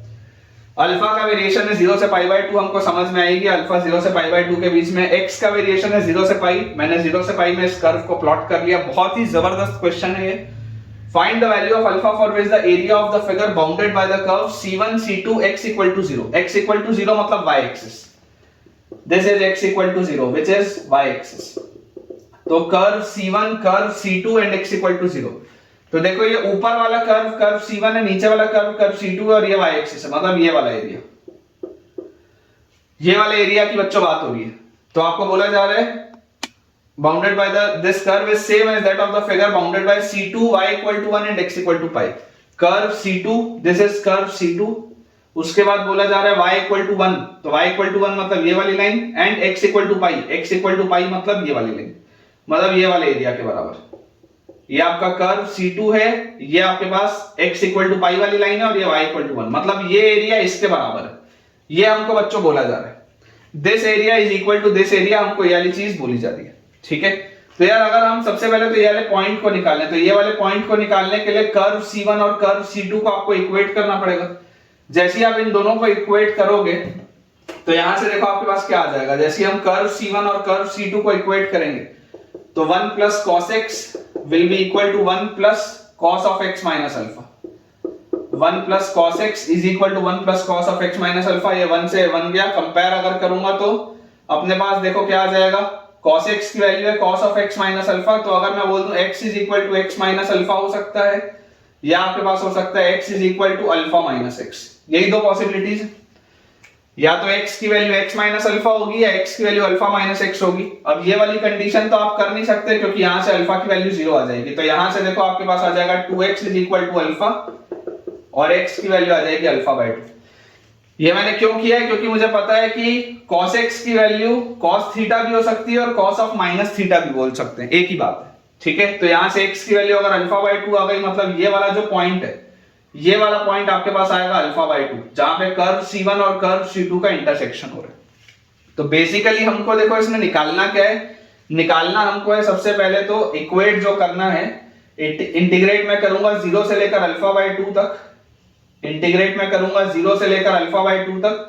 0 से अल्फा बाय 2 में अपर कर्व है C1, अपर कर्व है हमारे पास C1। तो C1 वाला जो अगर आप कर्व देखोगे that is 1 plus cos x, 1 plus cos x minus lower curve है हमारे पास C2। तो लोअर कर्व अगर C2 है तो this is 1 plus cos of x minus alpha, 1 plus cos of x minus alpha. ये अपने पास आ गया upper curve minus lower curve. इसको हमने बच्चों करना है integrate with respect to x। ठीक है, मतलब अगर यहां पर अपन मान लो वर्टिकल स्ट्रिप मानते और इसको इंटीग्रेट करते, तो हमने इसको किया integrate with respect to x। x का वेरिएशन है 0 से अल्फा बाय 2, अपर कर्व है C1, लोअर कर्व है C2, अपन ने ये लिख लिया, कोई दिक्कत नहीं। इसकी वैल्यू बराबर होनी चाहिए इधर। तो इधर अगर आप देखेंगे तो इंटीग्रल वेरिएशन कहां से कहां हो रहा है, पाई बाय 2 प्लस अल्फा से लेकर पाई तक वेरिएशन हो रहा है, पाई बाय 2 प्लस अल्फा से लेकर पाई तक। अपर कर्व यहां पर क्या है, upper curve is y equal to 1, तो 1 माइनस लोअर कर्व क्या है, lower curve is C2, C2 है अपने पास 1 plus cos of x minus alpha, 1 plus cos of x minus alpha. ये अपने पास देखिए वेरिएशन हो रहा है और इसको पूरे को भी अपने को इंटीग्रेट करना है विथ रिस्पेक्ट टू x। मतलब अगर मान लीजिए मैं यहां पर एक वर्टिकल स्ट्रिप मान लेता और इसको इंटीग्रेट कर देता, तो सिर्फ मुझे इसको अब सॉल्व करना है, केवल मुझे इसको सॉल्व करना है। मैं ये वाली चीज को बच्चों क्लियर कर लेता हूं क्योंकि इसका अब उतना यूज नहीं है, कर्व ट्रेसिंग के लिए बस मैंने ये चीज आपके लिए बताई थी। और जैसे ही हम इसको सॉल्व करेंगे तो तुरंत बेटा अपने पास देखो आंसर निकल के आ जाएगा। अगर आपको भी ये सवाल बहुत जबरदस्त लग रहा है तो मुझे कमेंट में आप बताइए, क्योंकि ये बहुत अच्छे क्वेश्चंस है। आप जब तक ऐसे सवालों की प्रैक्टिस खुद से नहीं करेंगे तब तक बच्चों कॉन्फिडेंस नहीं आएगा। देखिए यहां पर ये 1 और ये वाला 1 तो कट गया। cos x का इंटीग्रल क्या होता है, cos x का इंटीग्रल होता है sin x, और उसके बाद ये लिखा हुआ है minus of cos x minus alpha. Alpha तो कोई कांस्टेंट है, तो minus cos of x minus alpha, तो कॉस का अगेन साइन आ जाएगा, तो minus sine of x minus alpha. और वेरिएशन आ गया कहां से कहां तक, तो 0 से लेकर अल्फा बाय 2 तक। वेरिएशन अपने पास आ गया 0 से लेकर अल्फा बाय 2 तक, शुड बी इक्वल टू, यहां पर देखो ये 1 से वाला 1 कट गया, minus of cos of x minus alpha. तो यार कॉस का तो साइन होता है तो माइनस साइन भी लगा है, तो minus sine of x minus alpha आ जाएगा। और इसमें भी जो लिमिट्स आएंगी वो आएंगी पाई बाय 2 प्लस अल्फा से लेकर पाई तक, पाई बाय 2 प्लस अल्फा से लेकर पाई तक। तो बेटा जैसे ही आप इसमें लिमिट्स डालेंगे, देखिए आपके पास आ जाएगा sine of alpha by 2 minus sine of alpha by 2 minus alpha is minus alpha by 2। फिर 0 जैसे हम रखेंगे तो माइनस साइन 0 तो 0 होता है, और यहां पर 0 रखेंगे तो minus sine of minus alpha. एक बार एज इट इज लिख लेते हैं, उसके बाद इसको कंप्यूट करेंगे, ठीक है ना। 0 रखेंगे तो ये खत्म हो जाएगा, minus sine of minus alpha is equal to, जैसे हम यहां पर पाई रखेंगे तो minus sine of pi minus alpha, और उसके बाद minus sine of pi by 2 plus alpha minus alpha. ये अपने पास पूरी चीज लिखी है। तो हम इसको अगर सिंप्लीफाई कर लें तो हमारे पास आ गया, देखो ये माइनस और ये माइनस बैलेंस हो जाएगा, तो sine alpha by 2 plus sine alpha by 2, तो 2 साइन अल्फा बाय 2। उसके बाद माइनस और माइनस ये भी बैलेंस हो जाएगा, तो this is minus sine alpha is equal to, यहां पर अपने पास देखो क्या आ जाएगा, sine of pi minus alpha बच्चों होता है sine alpha with a minus sine, तो माइनस साइन अल्फा आ गया। और उसके बाद यहां पर देखो ये अल्फा और माइनस अल्फा तो कैंसिल आउट हो जाएगा, ठीक है। तो यहां पर आपके पास बचेगा sine pi by 2, sine pi by 2 होता है 1 विद अ माइनस साइन, तो माइनस 1 और माइनस तो प्लस 1 आ जाएगा। ये अपने पास देखो पूरी चीज आती है सॉल्व होके। तो यहां से ये माइनस साइन अल्फा से गया, तो यहां से अपने पास आ जाएगा sine of alpha by 2 is equal to, ये 2 नीचे ले आएंगे तो हाफ, तो यहां से बच्चों अल्फा बाय 2 की वैल्यू आ जाएगी पाई बाय 6, ठीक है। अल्फा बाय 2 की वैल्यू जैसी पाई बाय 6 आएगी तो ऑटोमेटिकली अल्फा की वैल्यू अपने पास आ जाएगी पाई बाय 3। अल्फा की वैल्यू बच्चों अपने पास आ जाएगी पाई बाय 3, और अल्फा आपको इसी रेंज में चाहिए था इसलिए मैंने पाई बाय 6 लिया, ठीक है। क्योंकि मुझे अल्फा का वेरिएशन दिया हुआ है 0 से पाई बाय 2 में, इसलिए मैंने यही वैल्यू ली और डायरेक्टली इसको सॉल्व करके अल्फा की बच्चों वैल्यू अपने पास क्या आ जाएगी, alpha will be equal to pi by 3। तो अगेन आप देख सकते हैं जबरदस्त क्वेश्चन था, बहुत ही मस्त है ना, मेरे हिसाब से तो बहुत ही जबरदस्त और टिपिकल जेई एडवांस लेवल। आप यहां पर लिख भी सकते हैं this is a typical JEE advance level. JEE advance में ऐसे ही सवाल आते हैं इंटीजर टाइप में, थोड़ी मेहनत लगती है लेकिन आपको 4 नंबर मिलते हैं ऐसे सवाल के, और एक एक नंबर कितना मायने होता है बेटा जेई एडवांस में, वो तो हम जानते ही। चलिए इसे क्लियर करते हैं, एक आध दो सवाल और करते हैं, फिर आज का लेक्चर एंड करेंगे। सो बेटा अब आखिरी अब टॉपिक पे अपन पहुंच चुके हैं, टेक्निकली लास्ट टॉपिक है। आप लिखेंगे, देखिए इस प्रोफाइल पे भी सवाल आया नहीं है जेई एडवांस में, लेकिन बिल्कुल आ सकता है, ठीक है ना। बहुत सारे टीचर्स ये नहीं कराते हैं, लेकिन मुझे ऐसा लगता है कि आपको कराना चाहिए, क्योंकि ये पर्टिकुलरली ऐसी चीज है जो आपके सिलेबस में भी डिफाइंड नहीं है कहीं पर भी, और आज तक आया भी नहीं है, लेकिन बहुत ही जबरदस्त कंसेप्ट है, और एडवांस का पेपर हमेशा अनप्रिडिक्टेबल होता है, ये हम जानते ही हैं। तो टॉपिक हम लिखेंगे area under the inverse graph of a function, area under the inverse graph of a function, area under the inverse graph of a function, ठीक है। अपने को बेसिकली किसी एक ऐसा अपने पास, देखिए इसमें कैसे सवाल होंगे, आपको एक फंक्शन दिया होगा जिसका इनवर्स निकालना पॉसिबल नहीं होगा, ठीक है, लेकिन आपको एरिया पूछेगा उसके इनवर्स के अंदर का। कैसे क्वेश्चन होते हैं मैं आपको समझाता हूं। सबसे पहले देखिए आप जो कंसेप्ट है वो समझिए, कंसेप्ट में आपको समझाता हूं कि इसका कंसेप्ट क्या है। इमेजिन करिए आपके पास एक कर्व दिया हुआ है y इक्वल टू fx, ठीक है। अपन ऐसा इमेजिन करते हैं कि अपने पास एक कर्व दिया हुआ है y इक्वल टू fx, और gx एक फंक्शन है जो इसका इनवर्स है, gx is f inverse x। आपका जो fx फंक्शन है उसका इनवर्स जब आप करेंगे दैट इज फंक्शन gx, और ये जो gx फंक्शन है हमारे लिए डिफिकल्ट है to find, this is difficult to find, मतलब उटपटांग सा फंक्शन होगा, this will be very difficult to find. आप gx फंक्शन निकाल नहीं सकते, ठीक है, gx फंक्शन आपके लिए निकालना मुमकिन नहीं है। अब सवाल अपने पास आएगा, जैसे आप इमेजिन करिए आपको बोला जाएगा कि आप तो बताइए area under gx, area enclosed bye gx, ऐसे सवाल आपके पास आएंगे, एरिया इनक्लोज्ड बाय gx। सवाल आपके पास पूछा जाएगा gx का एरिया क्या इनक्लोज्ड, और gx निकालना मुमकिन नहीं है, आपको ये वाला फंक्शन दिया हुआ है, इसका इनवर्स आप निकाल ही नहीं सकते, तो gx आपको मिल ही नहीं सकता, और उसके आपको क्वेश्चन में पूछा जा रहा है कि बताओ उसके अंदर का एरिया क्या।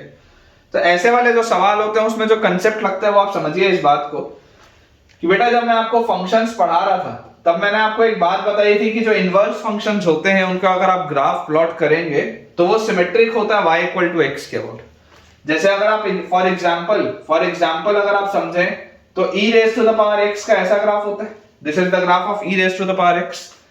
ये आपकी लाइन होती है y equal to x, this line is y equal to x, और this is the graph of y equal to ln x, this is the graph of y equal to ln x। ठीक है, ये आपके पास example के रूप में मैं दे रहा हूं, this is y equal to e raise to the power x। Example है, ये y is equal to e raise to the power x है, ये y equal to ln x, और क्लियरली मुझे दिखाई दे रहा है कि ये दोनों एक दूसरे के मिरर इमेज है।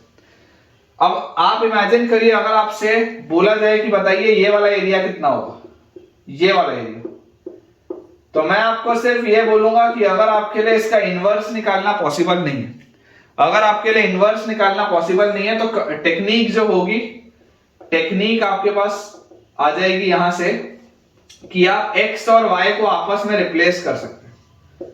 You can replace x with y and y with x।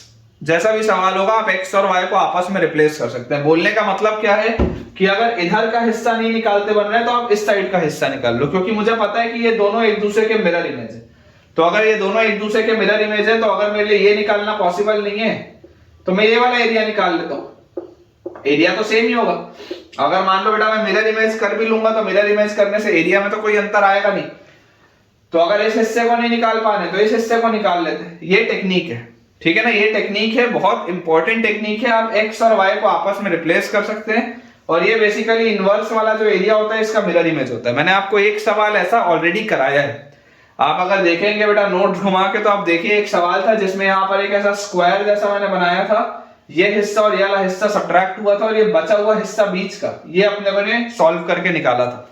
ठीक है, ये x इक्वल टू 2 या y इक्वल टू 2 वाली लाइन थी, आप देख लीजिए। ये बेसिकली सेम आते हैं एरिया, ये सेम क्यों आते हैं, क्योंकि एक दूसरे के मिरर इमेज है। वहां पर मैंने ये चीज आपको बताई नहीं थी क्योंकि आप कंफ्यूज हो जाते नहीं तो, लेकिन ये अब सही समय इसको बताने का। मैं इसको क्लियर करता हूं एक सवाल के थ्रू, आपके कंसेप्ट्स को और बेटर बनाते हैं। देखिए अपने पास बच्चों सवाल इसमें लिखा हुआ है, late fx is equal to x cube plus 3x plus 2. Let fx is equal to x cube plus 3x plus 2 and gx is equal to, या ऐसा लिख लेते हैं, gx is the inverse of it and gx is the inverse of it and gx is the inverse of it. Find the area bounded by Find the area bounded by gx. Find the area bounded by gx, x-axis and the ordinate gx, x-axis and the ordinate gx, x-axis and the ordinate at x equal to -2, ordinate at x equal to -2 and x equal to 6, ordinate at x equal to -2 and x equal to 6। ये अपने पास बच्चों देखो सवाल दिया हुआ है, ठीक है, दिस इज द क्वेश्चन।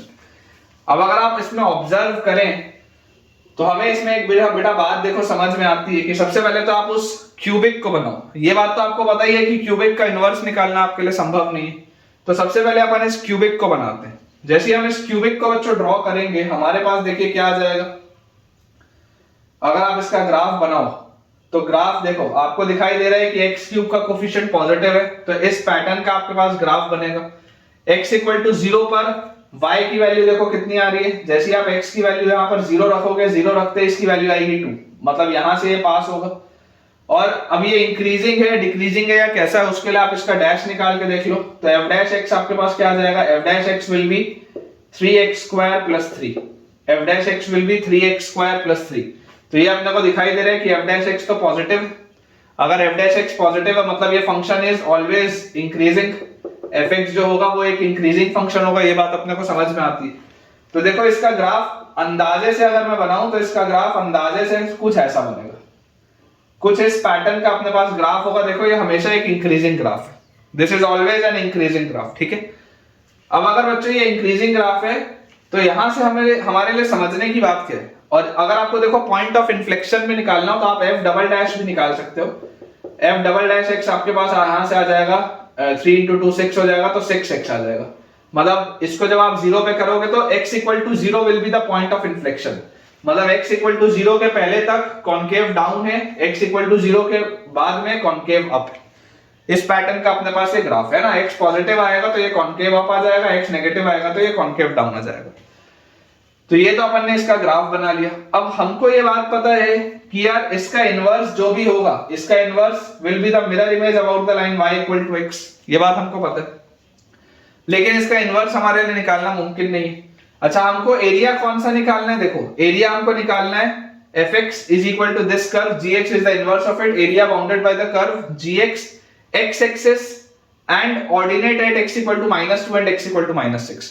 अब अगर मैं आपको बोल रहा हूं कि मेरे लिए इसका इनवर्स निकालना ही पॉसिबल नहीं है, तो मैं आपको टेक्निक क्या बताया था? टेक्निक मैंने आपको बताया था आप x को y से रिप्लेस करो या y को x से रिप्लेस करो। तो देखो यहां पर आपको एरिया अगर निकालना है gx का विथ x एक्सिस, तो x एक्सिस के बदले अब आपके पास यहां पे आ जाएगा x एक्सिस जो आपको एरिया में निकालना है that will be changed with y axis. ये x इक्वल टू -2 जो है, x equal to -2 will be replaced with y equal to -2। x equal to 6 जो है, x equal to 6 will be replaced with y equal to 6। तो basically जो आप इसका inverse अगर मान लीजिए निकालते हैं, देखो मैं आपको अंदाजे से इसका ग्राफ बना के दिखा रहा हूं इसके इनवर्स का। अगर मान लो बच्चों मैं इसका इनवर्स निकालता, ये इस पैटर्न का इसका कुछ मिरर इमेज का अपने पास ग्राफ बनता, ठीक है ना। ये कुछ इस पैटर्न का अपने पास उसका ग्राफ ऐसा आता, ये इसका बेटा कुछ ऐसा अपने पास ग्राफ बनता। अब अगर इस पैटर्न का अपने पास इसका कुछ ग्राफ बनता तो आपको बोला जा रहा था x इक्वल टू -2, ठीक है। इसको अपन ऐसा बना लेते हैं, ये ऐसा, ये इस तरीके का इसका ग्राफ है। तो अगर ये अपने पास इसका ग्राफ बन रहा है तो x इक्वल टू -2, फिर x इक्वल टू 6 और फिर x एक्सिस, तो अपने को ये वाला एरिया निकालने बोला जा रहा था। देखो ये अगर gx आपने इसका मिरर इमेज बनाया होता तो अपने को कौन सा एरिया बोला था? x equal to -2, x equal to 6 and x axis. तो अपने को ये वाला हिस्सा और ये वाला हिस्सा निकालने बोला जा रहा था। मैं आपको बोलता हूं कि अगर ये निकालना पॉसिबल नहीं है तो कोई दिक्कत नहीं है, अपन इसको ना निकाल के इसके मिरर इमेज को निकाल लेते हैं। इसका मिरर इमेज तो निकालना पॉसिबल है ना अपने लिए, क्योंकि देखो अपन इनवर्स इसका निकाल नहीं सकते क्यूबिक का। तो अगर मुझे इसका मिरर इमेज निकालना हो तो मैं बोलता हूं y इक्वल टू -2 वाली लाइन कौन सी होगी? y इक्वल टू -2 वाली लाइन यहां पर कहीं पर आएगी, this will be y equal to -2। y equal to 6 वाली लाइन कहां पर होगी? तो y इक्वल टू 6 वाली लाइन यहां पर कहीं पे होगी, this will be y equal to 6। x axis को आपने y एक्सिस से रिप्लेस कर दिया तो ये y एक्सिस आ गया। तो हमको बेसिकली एरिया कौन सा निकालना है? हमको एरिया निकालना है ये वाला। हमको बच्चों एरिया निकालना है ये वाला, एरिया एनक्लोज्ड विथ, जो पहले gx था वो fx हो गया, तो ये area with y axis, y equal to -2 and y equal to 6, ये एरिया हमको निकालना है।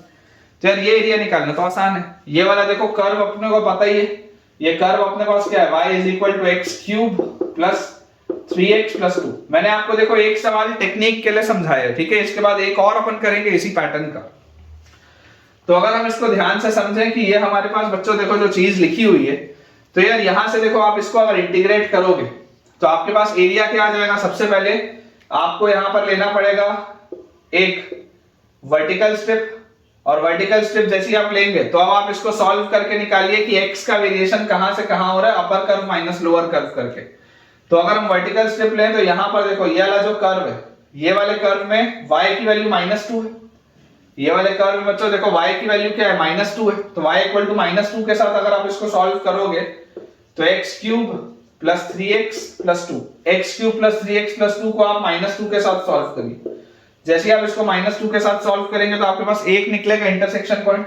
तो यहां से अपने पास आ जाएगा x cube plus 3x plus 4 equal to 0, x cube plus 3x plus 4 equal to 0। Clearly मुझे दिखाई दे रहा है x इक्वल टू, अगर मैं बेटा यहां पर रख लूं -1 तो x इक्वल टू -1 रखते ही ये -1 और -3, -4 प्लस 4 सेट हो जाएगा। x इक्वल टू -1 इसको सेटिस्फाई कर रहा है। तो अगर x इक्वल टू -1 इसको सेटिस्फाई कर रहा है हिट एंड ट्रायल से, तो -1 अपने पास आ गया, ये वाला पॉइंट, ठीक है। फिर ये तो आपको पता ही है ये आपकी y एक्सिस है, तो यहां पर x की वैल्यू आएगी 0। और फिर ये वाला जो अपने को पॉइंट निकालना है, तो ये वाला पॉइंट निकालने के लिए आप इस जो कर्व को y इक्वल टू 6 के साथ सॉल्व करेंगे तो x cube plus 3x plus 2 को अगर आप 6 के साथ सॉल्व करेंगे तो आपके पास आएगा x cube plus 3x minus 4 is equal to 0। तो यहां पर अपने पास देखो x की वैल्यू क्या आ जाएगी, 1 आ जाएगी, क्योंकि जैसे हम x की वैल्यू 1 रखेंगे तो 1 प्लस 3 4 माइनस 4, तो यहाँ पे हिट एंड ट्रायल से x की वैल्यू आ गई 1। तो क्लियरली अपने को देखो अब एक पैटर्न समझ में आ रहा है कि अगर आपको इसको एरिया निकालना है तो एरिया विल बी इंटीग्रल -1 से 0, -1 से लेकर 0 तक।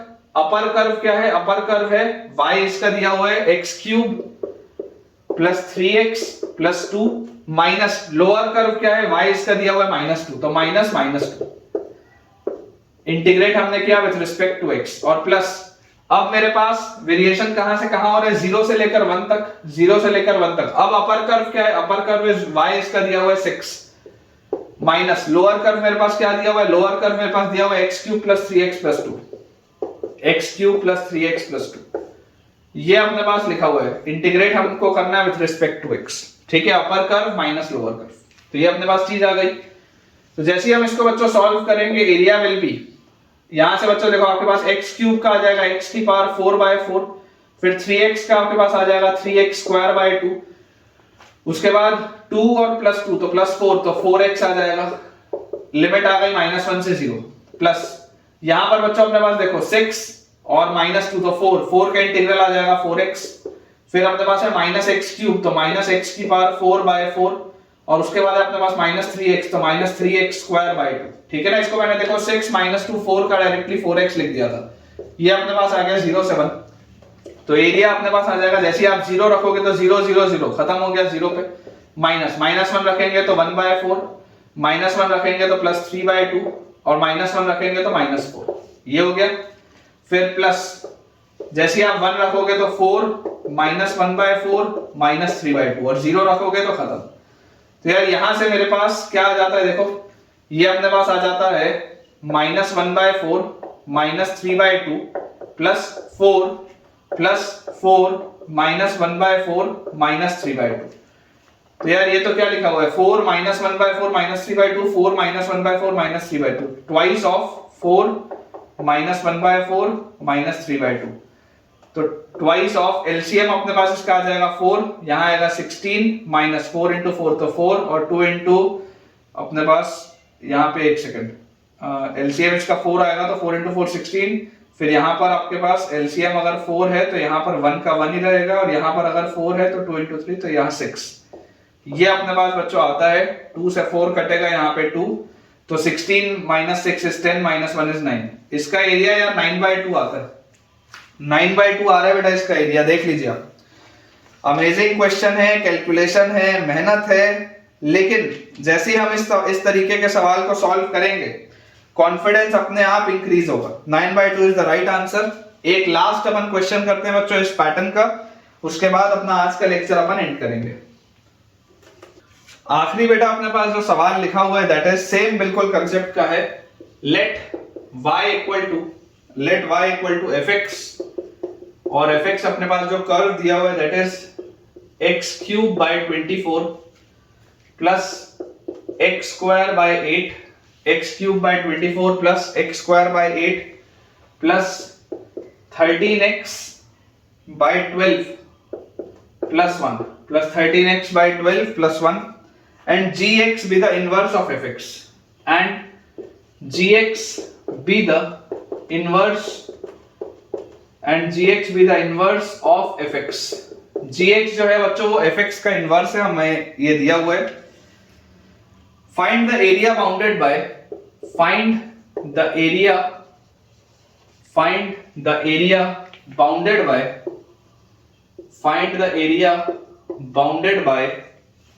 y equal to gx, x equal to -1, y equal to gx, x equal to -1, x equal to 4, and the x-axis, again बेटा आपको देखो ये बात दिखाई दे ही रही है कि नॉर्मल वे में अगर हम इसको जाएंगे सॉल्व करना है तो प्रॉब्लम आएगी, क्योंकि इस क्यूबिक का इनवर्स निकालना पॉसिबल नहीं है। तो सबसे पहले तो मैं आपको बोलता हूं आप इस क्यूबिक को ड्रॉ करिए। आपको बच्चों एक चीज समझ में आनी चाहिए कि देखिए आप अगर एफ डैश निकालेंगे तो एफ डैश एक्स आपके पास क्या आ जाएगा, 3 नीचे आएगा तो एक्स स्क्वायर बाय 8, फिर प्लस 2 नीचे आएगा तो एक्स बाय 4 और प्लस 13 बाय 12, यही आएगा आपके पास एफ डैश एक्स। ठीक है, एक क्वाड्रेटिक ये अपने पास बनता है। इस क्वाड्रेटिक को थोड़ा अगर मैं सिंपलीफाई करूं, इसका एलसीएम आएगा मेरे पास 24, तो ऊपर लिखा होगा 3x स्क्वायर फिर प्लस 6x और प्लस 26, ये अपने पास लिखा होगा। मुझे यार देखो क्लियरली एक चीज समझ में आ रही है कि ये जो पूरी चीज है ये हमेशा पॉजिटिव है। क्यों हमेशा पॉजिटिव है? क्योंकि इस क्वाड्रेटिक का डिस्क्रिमिनेंट लेस देन 0 दिख रहा है। देख लो b स्क्वायर माइनस 4ac करोगे वो लेस देन 0 आएगा, तो क्योंकि इसका डिस्क्रिमिनेंट लेस देन 0 है, इसका मतलब ये पूरी चीज हमेशा पॉजिटिव है। इसका मतलब fx जो होगा वो एक इंक्रीजिंग फंक्शन होगा, इसमें तो कोई डाउट नहीं है, fx will be an increasing function. और अगर बेटा मुझे पॉइंट ऑफ इन्फ्लेक्शन बताना है तो मैं बोलता हूं f डबल डैश x भी आप निकाल लो। आप इसमें बेटा f डबल डैश x भी निकाल लो, तो जैसे आप इसको फर्दर डिफरेंशिएट करोगे ये आपके पास आ जाएगा 2 नीचे उतरेगा तो x बाय 4 और उसके बाद प्लस यहां पर जैसे ही इसको डिफरेंशिएट करोगे तो 1 बाय 4। तो यार मुझे यहां पर दिखाई दे रहा है x इक्वल टू माइनस 1 आ जाएगा आपके पास point of inflection, x equal to minus 1। तो अगर हम इसका ग्राफ देखें तो इसका ग्राफ देखो किस पैटर्न का बनेगा, x इक्वल टू 0 पर इसकी वैल्यू आ रही है 1 और यहां पर अगर मैं बोलूं x इक्वल टू माइनस 1 पर पॉइंट ऑफ इन्फ्लेक्शन है, मतलब माइनस 1 तक ये कर्व डाउन है और माइनस 1 के बाद बच्चों ये कर्व जो है ये ऐसे इंक्रीज हो रहा है। ठीक है, माइनस 1 तक ये कर्व डाउन है, माइनस 1 से ये कर्व ऐसे इंक्रीज हो रहा है इस पैटर्न में। तो ये अपने पास देखो इसका ग्राफ दिया हुआ है, दिस इज द ग्राफ। ये जो पॉइंट ऑफ इन्फ्लेक्शन है इट इज एट माइनस 1 और अपने को देखो दिखाई एक चीज और दे रही है कि यार ये इंक्रीजिंग फंक्शन है x इक्वल टू 0 पर, x इक्वल टू 0 पर आपके पास y की वैल्यू क्या आ जाएगी, y की वैल्यू आ जाएगी 1। अब मुझे पता है कि इनवर्स अगर निकालना है तो टेक्निक क्या होगा, इसका इनवर्स तो अपन निकाल नहीं सकते, तो एरिया निकालने के लिए टेक्निक हो जाएगा कि आप इनको y से रिप्लेस कर दीजिए। तो x इक्वल टू माइनस 1 जो है ये रिप्लेस हो जाएगा y इक्वल टू माइनस 1 के साथ, x इक्वल टू 4 जो है ये रिप्लेस हो जाएगा y इक्वल टू 4 के साथ और x एक्सिस जो है ये रिप्लेस हो जाएगा y एक्सिस के साथ। मतलब कि आपको एरिया बताना है y इक्वल टू माइनस 1 वाली लाइन, फिर y इक्वल टू 4 वाली लाइन और y एक्सिस, मतलब कि हमको ये वाला एरिया बताना है। देखो ये जो बच्चों अपने पास एरिया दिया हुआ है ये एरिया अपने को कैलकुलेट करना है। ठीक है, this is the area that we need to calculate. तो यार यहां से देखो आप अगर देखोगे तो upper curve minus lower curve अपन करेंगे तो सबसे पहले अपने को ये मीटिंग पॉइंट्स पता होने चाहिए। ये वाले जो मीटिंग पॉइंट्स है अपने को पता होने चाहिए क्योंकि अपने को वर्टिकल स्ट्रिप लेके आगे बढ़ना है। ठीक है क्या, ये बच्चों वर्टिकल स्ट्रिप अपने को लेके इसमें आगे बढ़ना है। तो यहां से मुझे जो चीज समझ में आ रही है ये वाली लाइन अपने पास है y इक्वल टू माइनस 1 और ये वाली लाइन अपने पास है y इक्वल टू 4। ठीक है, तो यार अगर मैं इस कर्व को, ये कर्व जो है इसको अगर मैं सबसे पहले y इक्वल टू 4 के साथ सॉल्व करूं तो ये अपने पास लिखा हुआ x cube by 24 plus x square by 8 और प्लस 13x बाय 12 प्लस 1, इसकी वैल्यू है 4 के बराबर। थोड़ा मेहनत वाला सवाल है लेकिन कोई दिक्कत नहीं, इसकी वैल्यू है बेटा 4 के बराबर। जैसे आप इसको 4 के साथ सॉल्व करोगे तो यहां से आपके पास देखो क्या आ जाएगा, x क्यूब और प्लस एलसीएम अपन ले ही लेते हैं, इसको 4 को इधर ले आओ तो ये अपने पास आ जाएगा -3 इज इक्वल टू 0। एलसीएम अपन 24 आ जाएगा अपना, तो x cube plus 3x square और उसके बाद प्लस 26x और -24 के हिसाब से करेंगे तो -72 इज इक्वल टू 0। ये अपने पास बनेगा इसका सॉल्यूशन। तो यार यहां से मुझे देखो दिखाई देता है x इक्वल टू 1 तो हो नहीं सकता, x इक्वल टू अगर मैं 2 रखूं तो x इक्वल टू 2 पर अपने पास देखो क्या चीज आ जाएगी, जैसे हम इसमें x इक्वल टू 2 रखेंगे तो हमारे पास ये आ जाएगा 2 का क्यूब 8 और उसके बाद 2 का स्क्वायर 4, 4 और 3 12 और उसके बाद 2 into 26 is 52 minus 72। यार ये तो देखो सेटिस्फाई हो गया, ये 20 और 52, 72 minus 72, मतलब कि x equal to 2 hit and trial से निकल रहा है, x इक्वल टू 2 निकल रहा है हिट एंड ट्रायल से। तो ये वाला आपके पास पॉइंट क्या आ गया, x इक्वल टू 2 का। सिमिलरली अगर मुझे ये वाला पॉइंट सॉल्व करना है तो मैं y इक्वल टू -1 के साथ इसको सॉल्व करूंगा। तो y इक्वल टू -1 के साथ सॉल्व करने के लिए x cube by 24 plus x square by 8 और प्लस 13x बाय 12 और प्लस 1 को अगर मैं -1 के साथ सॉल्व करूं तो यहां से मेरे पास आ जाएगा +2 is equal to 0। LCM again 24 आएगा तो x cube plus 3x square plus 26x plus 24 2 48 is equal to 0। ये अपने पास चीज आएगी। और अगर हम यहाँ पर x की वैल्यू -1 रखेंगे तो -1 रखने पर तो नहीं आ रहा। x की वैल्यू अगर मैं -2 रख के देखूं तो -8 और उसके बाद 4 और 3 12 और -52 और प्लस 48 हो रहा है क्या सेट? देखो 12 और 48 हो जाएगा 60, -52 और -8 भी हो जाएगा -60। सही है, x इक्वल टू -2 सेट हो रहा है। मतलब कि ये वाला पॉइंट आपके पास आ गया x इक्वल टू -2 का। तो जैसे ही बच्चों ये अपने पास आ गया तो फाइनली एरिया अपने पास क्या आ जाएगा? Area will be integral upper curve minus lower curve. तो अपर कर्व आपके पास है x³ bye 24, x³ bye 24 plus x² bye 8 और प्लस 13x बाय 12 और प्लस 1 और माइनस लोअर कर्व तो माइनस ऑफ -1 तो +2 इसको लिख लेते हैं डायरेक्टली। ठीक है, ये अपने पास आ गया ये वाला हिस्सा। इसका इंटीग्रल कहां से कहां होगा? -2 से लेकर 0 तक, -2 से लेकर 0 तक। और प्लस अगर मैं 0 के आगे बढ़ूं और 0 से 2 में देखूं तो 0 से 2 में अपर कर्व अब क्या है? y इक्वल टू 4 और ये लोअर कर्व है। तो 4 में से अगर आप इसको सब्ट्रैक्ट करोगे तो 4 - 1 पहले यहां लिख लो 3 और उसके बाद -x³ बाय 24 और -x² बाय 8 और फिर फाइनली -13x बाय 12। ठीक है, और इसमें भी जो अपने पास इंटीग्रेट अपन करेंगे वो करेंगे विद रिस्पेक्ट टू x। तो यहां से अपने पास देखो क्या आ जाता है, जैसे आप इसको सॉल्व करेंगे तो बेटा यहाँ पे अपने पास ये x³ बाय 24 है तो x की पावर 4 बाय 4 आप करोगे तो आ जाएगा 96 और प्लस x³ बाय 8 3 से 24 प्लस 13x² बाय 24 और प्लस 2x। लिमिट हमारे पास इसका आ गया फ्रॉम -2 से लेकर 0 तक। और उसके बाद यहां पर अगर हम देखेंगे तो ये आएगा 3x माइनस x की पावर 4 बाय 96 और उसके बाद -x³ बाय 24 और -13x² बाय 24। अगेन लिमिट्स इसकी आएंगी फ्रॉम 0 to 2। फाइनली बेटा जैसे इसको अपन पुट करेंगे 0 रखते ही 0 0 0 0 खत्म हो गया ये तो। और माइनस जैसे -2 यहां रखेंगे तो -2 की पावर 4 मतलब 16 बाय 96, 16 बाय 96 होता है 1/6। -2 यहां रखेंगे तो -8 बाय 24 मतलब -1/3। फिर -2 यहां रखेंगे तो 4 और 24 कटेगा तो +13/6 और उसके बाद अपने पास -2 यहां रखेंगे तो -4। ये हो गया पहला वाला चीज सॉल्व। और इसमें अपने को बेटा प्लस करना है। जैसे ही आप 2 रखोगे तो 6 और उसके बाद यहां पर 2 रखोगे तो 2 की पावर 4 16 बाय 96 इज -1/6 और फिर 2 रखोगे तो 2³ 8 बाय 24 इज -1/3 और फिर 2 रखोगे तो 2 स्क्वायर 4 और 24 कटेगा तो 1/6 तो -13/6। ठीक है, ये अपने पास देख लो बेटा चीज आ गई। और फाइनली यहां पर भी बाद में 0 रखोगे तो सब पूरा खत्म हो जाएगा। तो यार यहां से अपने पास जो चीज आती है जो बेटा मुझे दिखाई दे रहा है, देखो ये -1/6 है, ये भी -1/6 है, उसके बाद ये +1/3 है और ये -1/3, ये तो कैंसिल आउट हो जाएगा। ये माइनस माइनस +1/3 और -1/3 ये कैंसिल आउट हो गया। फिर ये -13/6 है और ये भी -13/6 है और ये माइनस और माइनस प्लस और ठीक है।